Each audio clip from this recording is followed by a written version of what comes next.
პატიმრობაში მყოფი ოპოზიციონერი პოლიტიკოსის ლევან ხაბეიშვილის მხარდასაჭერად დღეს გენერალურ პროკურატურასთან აქცია გაიმართა. ხაბეიშვილის ოჯახის წევრებმა, მეგობრებმა და მხარდამჭერებმა მისთვის პაემნის მიმოწერისა და სატელეფონო საუბრის შეზღუდვის მოხსნა მოითხოვეს. მათი თქმით, სხვაგვარად დაპატიმრებული პოლიტიკოსი მცირეწლოვან შვილებთან კომუნიკაციას ვერ შეძლებს. აქციის მონაწილეებმა ამ მოთხოვნით უწყებაში განცხადება შეიტანეს. საქართველოს კონსტიტუცია, სასჯელახსრულების კოდექსი, ბავშვზე უზრუნვის კოდექსი, ასევე ადამიანის უფლებათა ევროპული კონვენცია უზრუნველყოფს ოჯახური ცხოვრების, მშობელსა და შვილის კავშირს და შეხვედრების უფლებას, ხოლო ნებისმიერი შეზღუდვა დასაშვები არის მხოლოდ კონკრეტული, ინდივიდუალური და დასაბუთებული საფუძვლით, რაც არ არსებობს ლევან ხაბეიშვილის შემთხვევაში.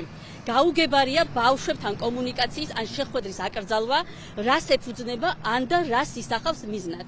გარდა იმისა, რომ ეს შეზღუდვა არის გამოყენებული მხოლოდ და მხოლოდ პოლიტიკურ იარაღად, პოლიტიკურ ტერორად, პოლიტპატიმრის წინააღმდეგ.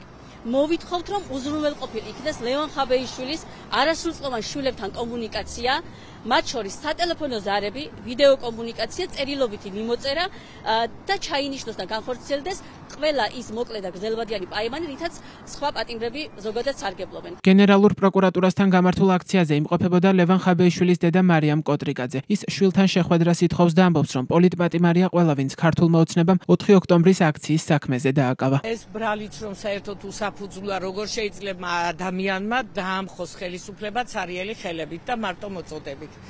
როგორც ლევანი, ასევე ყველა 4 ოქტომბერს დაპატიმრებული ადამიანი არის პოლიტპატიმარი, იმიტომ რომ ისინი აბსოლუტურად შიშველი ხელებით, პირბადეებიც კი არ ეკეთათ, აი ესე მოქმედებდნენ, რა წავიდნენ თავისუფლების მოედნიდან პრეზიდენტის სასახლემდე.